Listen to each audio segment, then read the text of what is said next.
Hi guys, welcome back to our YouTube channel. இப்போ தான் நம்ம சேனலுக்கு ஃபர்ஸ்ட் டைம் வரீங்கன்னா மறக்காமல் சப்ஸ்கிரைப் பண்ணிக்கோங்க. வாங்க வீடியோக்குள்ளே போகலாம்.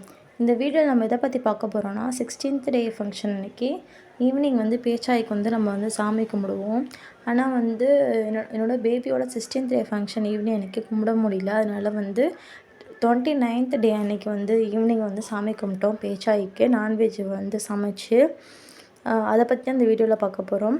என்னென்ன பண்ணியிருந்தோம் அப்படிங்கிறது தான் இந்த வீடியோவில் பார்க்குறீங்க. ஃபர்ஸ்ட்டு பார்த்திங்கன்னா எல்லா டைப்பான நான்வெஜ்ஜும் வச்சுருந்தோம். பார்த்திங்கன்னா மீன், கருவாடு, நாட்டுக்கோழி, அப்புறம் மட்டன் வச்சுருந்தோம், முட்டை, அப்புறம் இனிப்பில் செஞ்ச களி, அப்புறம் பார்த்திங்கன்னா கீரை, அப்புறம் கொழுக்கட்டை, அப்புறம் அரிசி மாவில் இந்த 5 முக விளக்குலாம் பண்ணியிருந்தோம். இந்த சைடில் இருக்க 4மே அரிசி மாவில் பண்ண விளக்கு தான். அதுக்கப்புறம் வெத்தலைப்பாக்கு, வாழைப்பழம்லாம் வச்சு 5 முகம் வச்சு குத்து விளக்கு ஏற்றிருந்தோம். நெக்ஸ்ட்டு பார்த்திங்கன்னா பேபியை ரெடி பண்ணிவிட்டு, அது பேபிக்கான ஃபங்க்ஷனுங்கிறதுனால பேபி அழகாக ரெடி பண்ணிவிட்டு சாமி கும்பிட அழைச்சிட்டு போயிட்டுருக்கேன் நான் தான். நெக்ஸ்ட்டு பார்த்திங்கன்னா இதுக்கு பெருசாக எங்கள் ரிலேட்டிவ் யார்ட்டையும் சொல்லலை. என்னோடய அத்தை, அம்மா, அப்புறம் எங்கள் அப்பாவோட அக்கா, எங்கள் அப்பா, அவ்வளோதான். ரொம்ப க்ளோஸாக தான் 4-5 பேர் மட்டும்தான் இருந்தோம் ஃபங்க்ஷனுக்கு. பாப்பாவோட அப்பாவாலையுமே வர முடியல, என்னோடய அண்ணன்களாலையும் வர முடியல. அதனால தான் 29th டே எனக்கே டிலே பண்ணி வச்சுருந்தோம். அப்பயும் வர முடியல. அதனால தான் கொஞ்சம் டிலே பண்ணி இந்த ஃபங்க்ஷன் நாங்கள் கொண்டாடினோம். நெக்ஸ்ட்டு பார்த்திங்கன்னா சாமி கும்பிட்றதுக்காண்டி எல்லாமே ரெடி பண்ணிகிட்ருக்காங்க. எங்கள் அப்பா கூட பிறந்தவங்க தான் இவங்க அத்தை. அவங்க தான் எல்லாமே பண்ணிகிட்ருந்தாங்க இன்றைக்கி.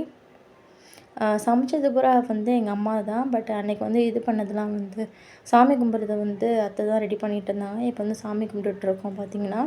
நெக்ஸ்ட்டு முறத்தில் இப்போ ஒரு டவல் போட்டு வச்சுருக்கோம். பாப்பா சாமி கும்பிட்டதுக்கப்புறம் அதில் தான் போடணுமா. அதனால பாப்பாவுக்கு ரெடி பண்ணி வச்சுருந்தோம். சாமிலாம் கும்பிட்டதுக்கப்புறம் பார்த்திங்கனாக்கா பாப்பாவை தொட்டி இந்த முறத்தில் போடுறதுக்கு ரெடி பண்ணிகிட்ருக்காங்க. இங்கே என்ன டிஸ்கஷன் பார்த்திங்கனாக்கா, யார் போடுறது பாப்பாவை அப்படின்னு தான் டிஸ்கஷன் போயிட்டுருக்கு. நான் போட்டேன்னு சொன்னேன், அத்தை போடுறேன்னு சொன்னாங்க, அம்மா போடுறேன்னு சொன்னாங்க. அப்புறம் கடைசியில் பார்த்தா எங்கள் அத்தை தான் ஃபஸ்ட்டு முறத்தில் போட்டாங்க. போட்டு பார்த்திங்கனாக்கா சாமி கும்பிட்டு பாப்பாவுக்கு துண்ணூறுலாம் பூசி விட்டாங்க. இந்த பேச்சாய்க்கு ஏன் கும்பிட்றோன்னாக்கா, பேபி பிறந்த பேபியை பயப்படாமல் இருக்கணும், கனவுல எதுவும் கெட்டது வரக்கூடாது, பிள்ளை பயப்படக்கூடாது அப்படிங்கிறதுக்காண்டி தான் கும்பிட்றது பேச்சாய்க்கு. உங்கள் ஊர் சைடு இந்த மாதிரி பண்ணுவீங்களா? இந்த மாதிரி சாமிக்கு நான்வெஜ் வச்சு சாமி கும்பிடுவீங்களா?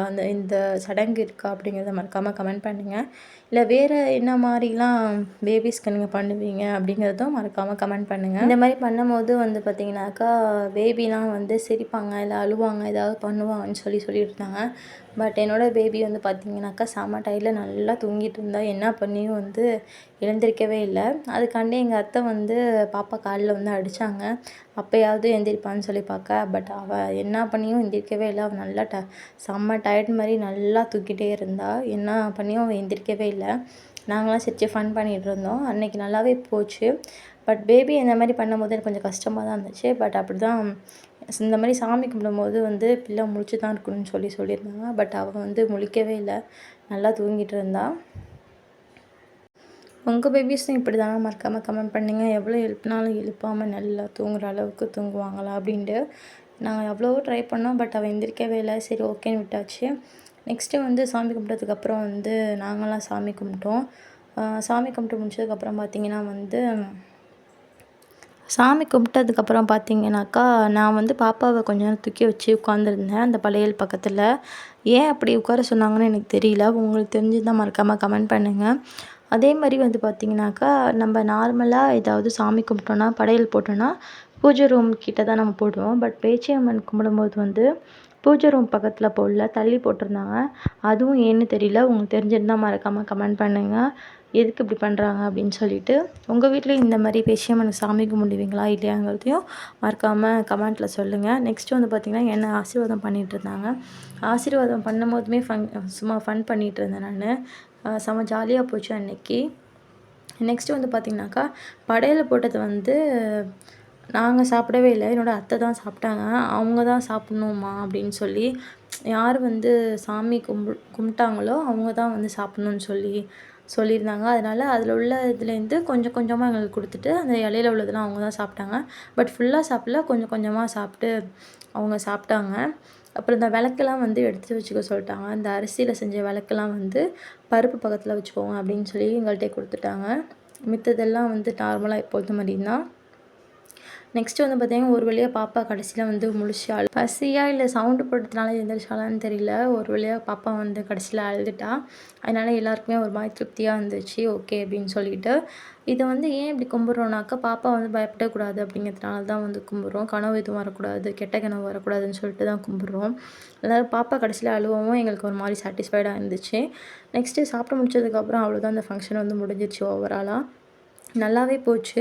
இந்தமாரி உங்கள் வீட்லேயும் இந்தமாரி ஒரு ரிச்சுவல் உண்டா அப்படின்ட்டு மறக்காமல் கமெண்ட் பண்ணுங்கள். இந்த வீடியோ உங்களுக்கு பிடிச்சிருந்தா மறக்காமல் லைக் அண்ட் சப்ஸ்கிரைப் பண்ணுங்கள். இதே இன்னொரு வீடியோவில் பார்க்கலாம். பாய்.